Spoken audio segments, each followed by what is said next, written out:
So, just first off, want to thank you for being here on our first segment of Thursday Thoughts, where we're going to dive into some issues concerning the state and the nation as a whole.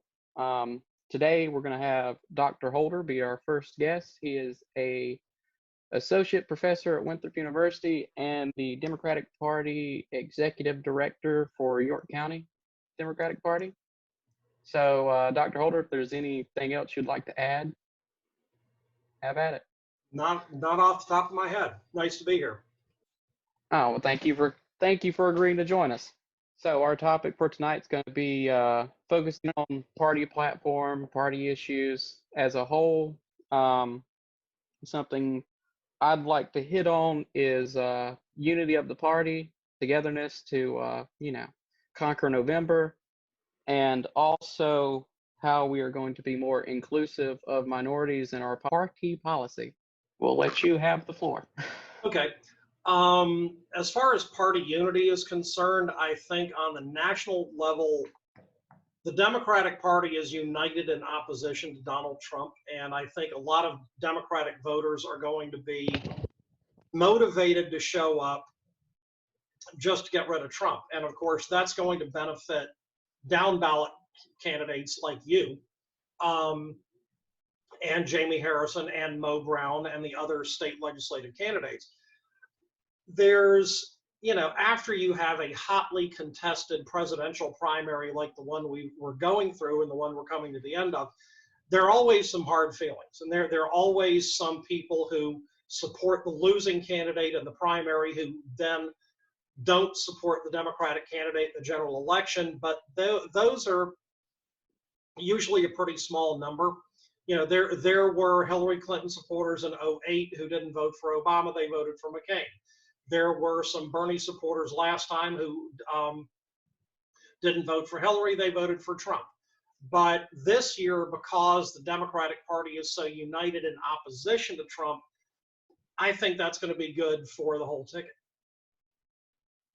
Yeah, I definitely agree. I think what we'll see more of is the Obama coalition that we saw in 2008. Let's hope. I think that's what the party's building on, or at least I hope that's what it's building on. I mean, speaking of, the last primary I was in, the last election, it was after the primary. I was in your state and local class. Mm-hmm. That was an interesting time when Yes, that happened. But it was also around that time that I first started contemplating running for office. Of course, at that time, I would have been running against Ralph Norman for State House. Mm-hmm. And it was also the time I made the transition from the Republican Party to the Democratic Party. Okay, I knew that happened in there somewhere. I wasn't sure when. Yeah, so it was all in state and local, that time period. You're welcome.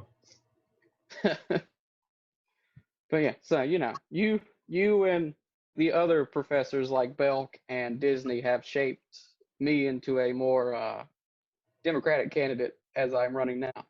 A lot of people think that college professors go out of our way to indoctrinate people. We don't.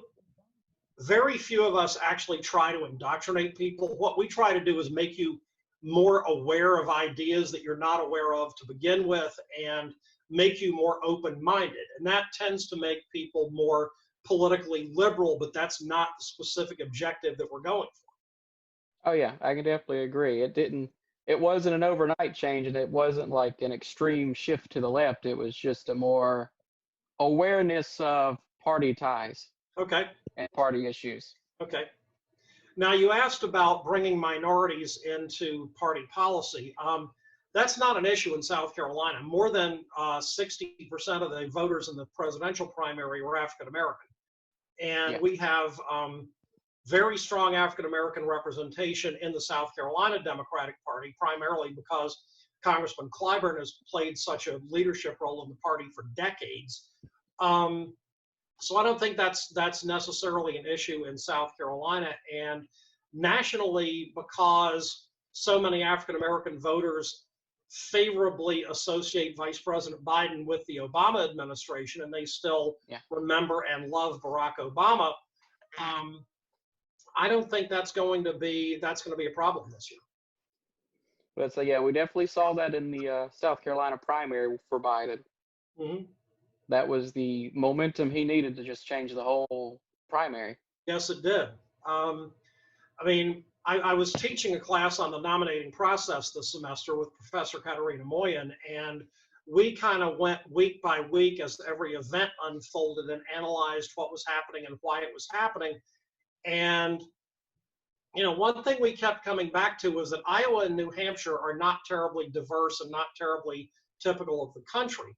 South Carolina Yeah, is more conservative than average as far as the country is concerned, but we are much more racially diverse than Iowa and New Hampshire.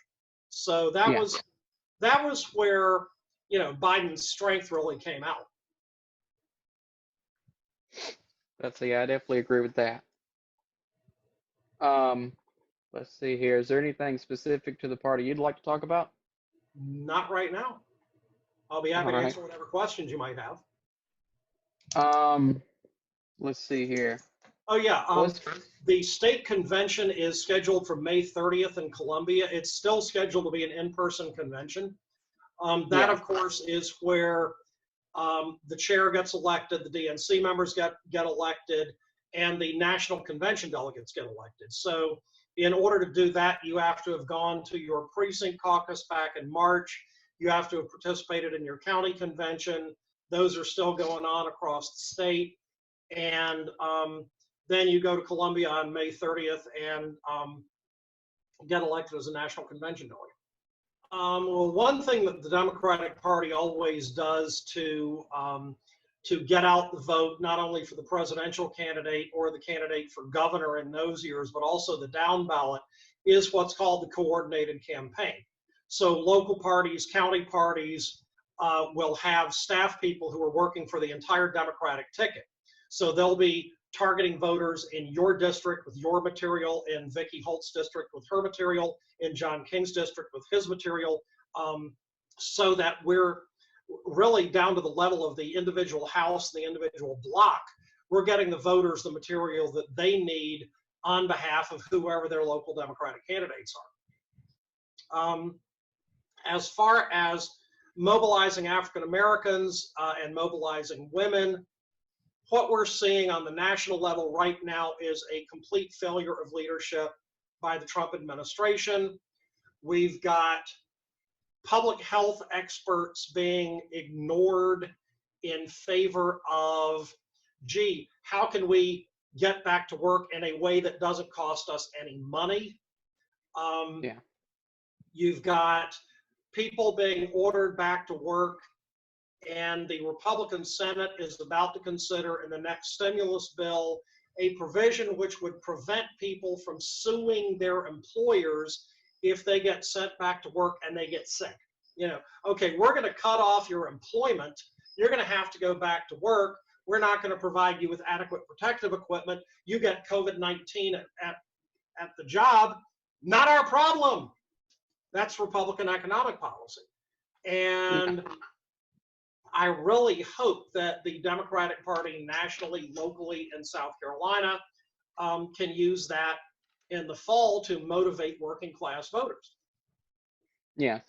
And I think that's a big thing to hit on is how hard this pandemic hit us as a country compared to Yes, other countries.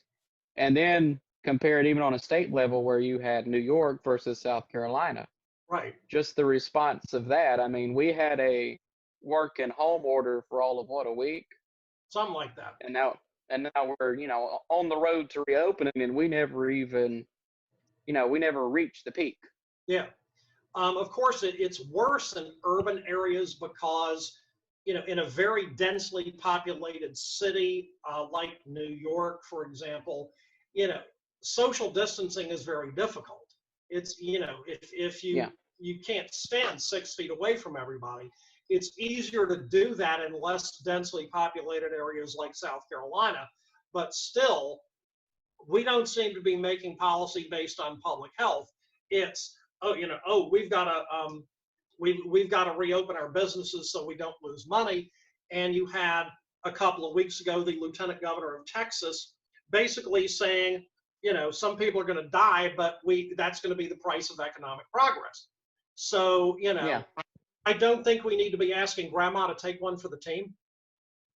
Oh yeah, I definitely agree. There's, we have science and we have some of the best health officials that you could ask for. Those are Yes, the people that, need to be taking the lead and need to be shaping our policies, right.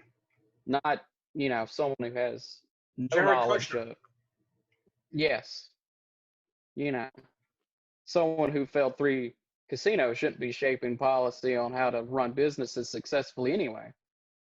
He shouldn't be shaping policy on anything. Oh yeah, I definitely agree. I mean, as we can see with topping 1 million cases and uh, over 70,000 deaths, I think is what we're at. Something like that. Yeah. That the way we've responded has been the worst, pretty much the worst case scenario. Yeah. It might be the next to worst case scenario, but it's bad enough. I mean, what we've been doing to flatten the curve has probably made it not as bad as it would have been otherwise, but we haven't done enough. Yeah. And that, I hope that that's what's going to get the voters out there and say, this is the change we need, and not, Right. continue voting for the same old, same old. Sometimes you need effective government. And the Republican Party's message, basically going back to Ronald Reagan, is government is incompetent and intrusive and wastes your money. Okay, now we actually need the government to do something because the private sector can't handle this, and they're proving that government is incompetent because they're running it. Yeah. I mean, healthcare is the biggest issue that we're facing as a country, and this is only highlighting how bad our health system is. Exactly. Exactly. And that's something that can be addressed not only on the federal level, but on the state and local level. People like you, because we have a Republican governor and a Republican General Assembly that refuse to expand Medicaid, there are people in this state who could have access to health care and don't have it. And that's where people like you could make a difference by getting elected. Exactly. We have to not only change the majority to actually support the majority of the state. Yeah. But, we have to fight against gerrymandered districts and incumbents who've been in office for 10 plus years and with little effect. Yeah. Exactly. I've known Ryan for several years. He was one of my students a couple of times, did well in my classes. He's smart, he's honest, he cares about his district, he cares about the state of South Carolina, and he'd be a very effective member of the South Carolina General Assembly. So I encourage you to vote for him. Thank you, Dr. Holder. It means a lot hearing you say that. And I mean, when it comes down to representation, we need more people who have felt the struggles that the general populace of South Carolina face. I mean, the current representation for this district is a plaintiff lawyer who makes really good money. He doesn't experience the same issues like most of the district does, which is, the burden of student debt, limited access to health care, and just in general stagnant wages that make the cost of living continue to raise. Those are the issues that our state face, and we need representation that's actually going to address those. And we need younger people in Columbia too. Your generation's needs aren't really being addressed or represented, and we need people your age to get in there and do that. I definitely agree. So, well, thank you for coming on, Dr. Holder. Thanks, Ryan. I really appreciate it. And until next Thursday, this is it for Thursday Thoughts. Okay, take care.